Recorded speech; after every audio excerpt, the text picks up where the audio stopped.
Welcome back to RT's live election night coverage. It's now 6:30 p.m. and some of the polls have closed in Indiana and Kentucky. And we here at RT are ready, ahead of all the other corporate news outlets, to call a winner in tonight's presidential election. That's right. Ladies and gentlemen, our next president of the United States is going to be Romney. Romney, all right, let's go home, right? Not yet, Sam, not yet. That's because President Obama isn't named Romney. But if you're one of the Americans who voted for the third party today, then it might as well be not counted. To a lot of Americans, there just isn't much of a difference between the two parties anymore. And when it comes to the real serious issues facing the nation, only the third parties are articulating them. So what role are third party candidates playing in this election and beyond? Well, let's ask one of them. Joining us now is Justice Party presidential candidate, Rocky Anderson. Rocky, thanks for joining us tonight. It's great to be with you. Thank you. So what are your prospects for tonight?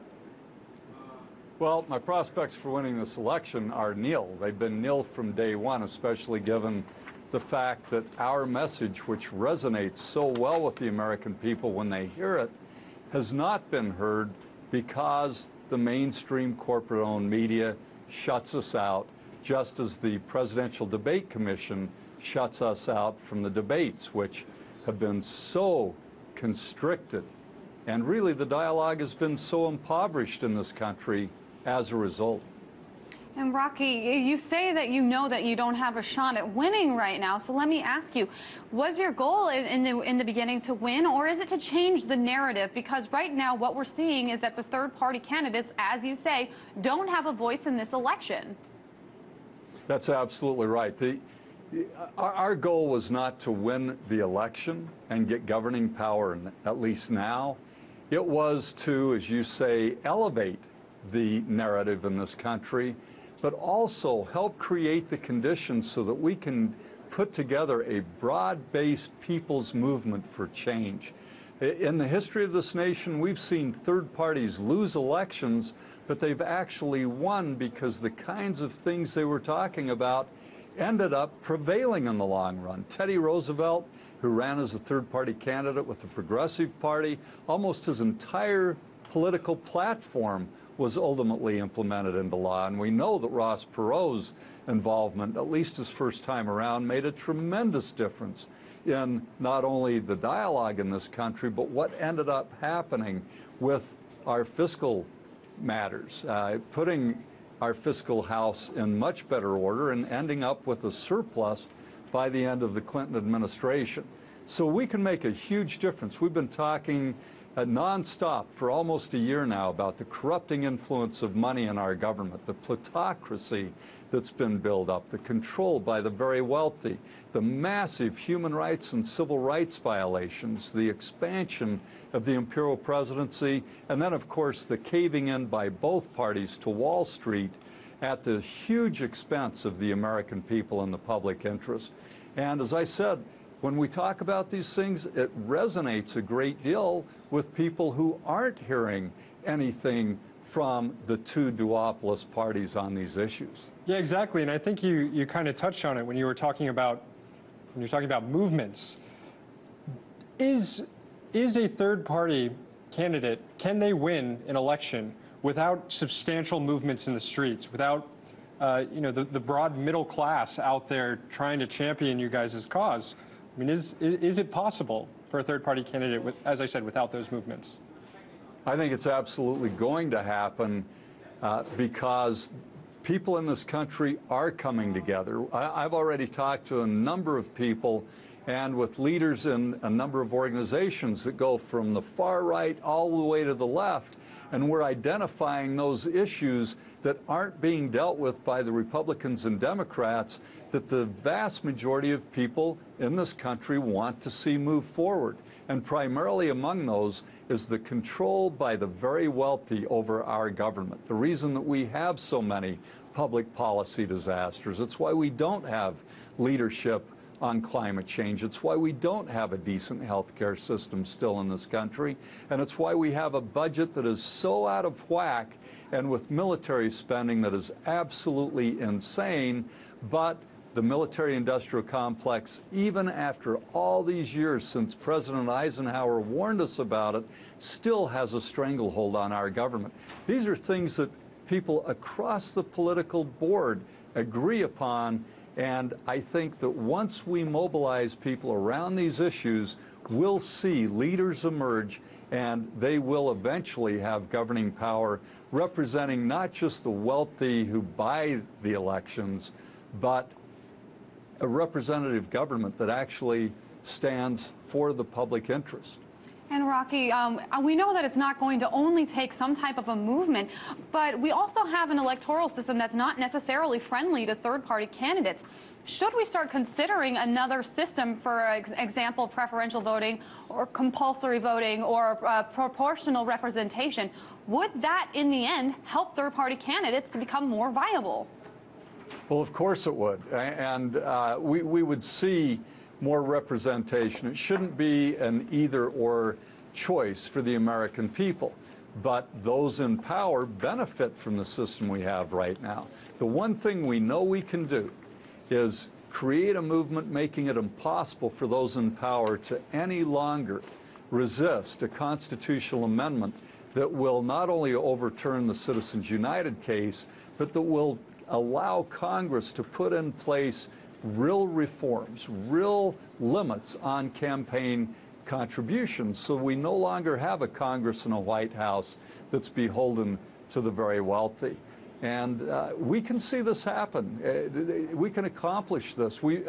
In the history of this country, the progressive social movements like women's suffrage, the labor movement, the civil rights movement, none of those came about because of people who were elected and let out on these issues. It all happened at the grassroots with people who were tenacious and made it clear they were not going to let up until we see these kinds of changes. Rocky, we're going to have to leave it there. We thank you so much, and we wish you good luck tonight. And we're now going to turn the conversation over to another third-party candidate, Jill Stein. She's representing the Green Party. So, Jill, thank you so much for joining us. I think I want to start with the first question is, how are you doing this election night? Do you have any regrets? Is there anything that you would change? No, it's been wonderful. I'm celebrating already.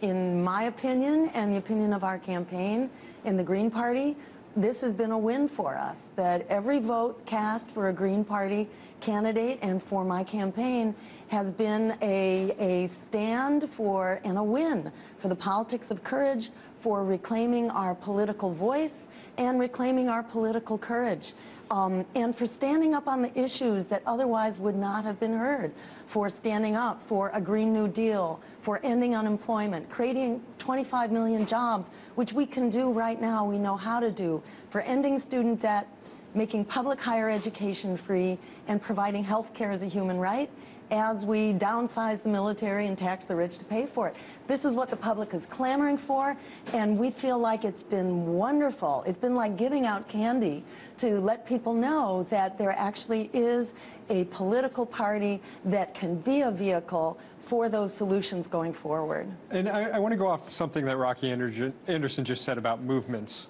As someone running for president on a third-party ticket in a system that is not very friendly to third-party candidates, do you consider yourself a politician or a movement leader?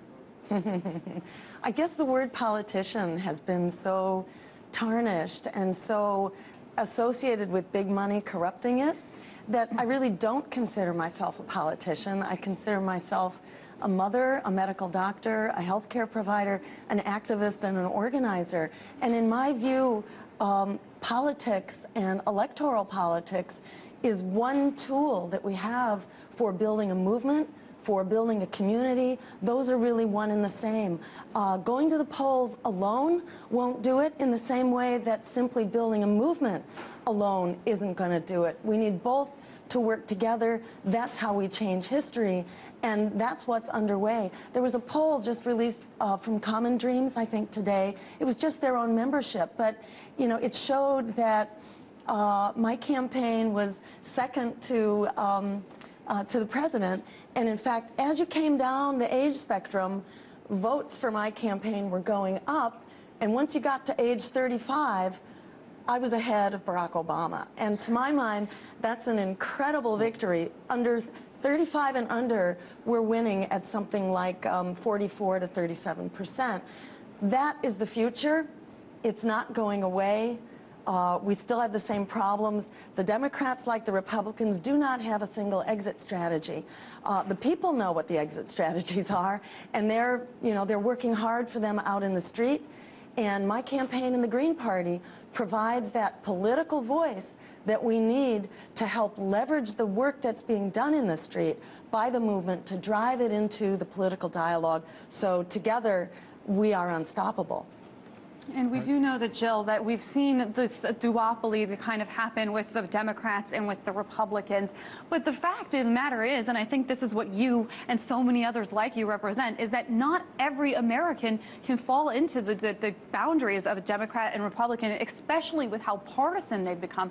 So talk about moving on, moving beyond this election. What is going to happen? What steps are you and your party going to take to get on the ballot in the future? Great point.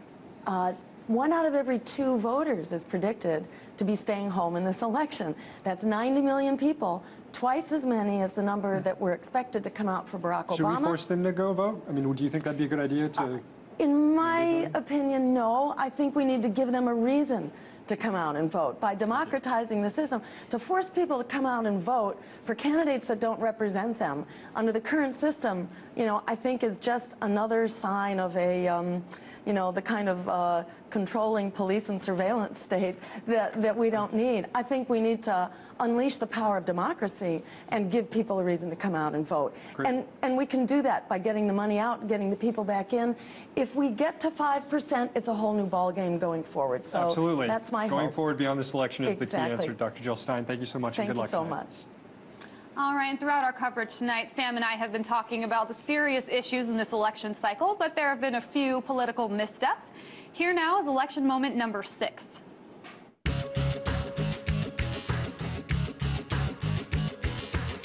He actually retired retroactively at that point, David, because he ended up not going back to the firm after his time in Salt Lake City. So he was actually retired from Bain.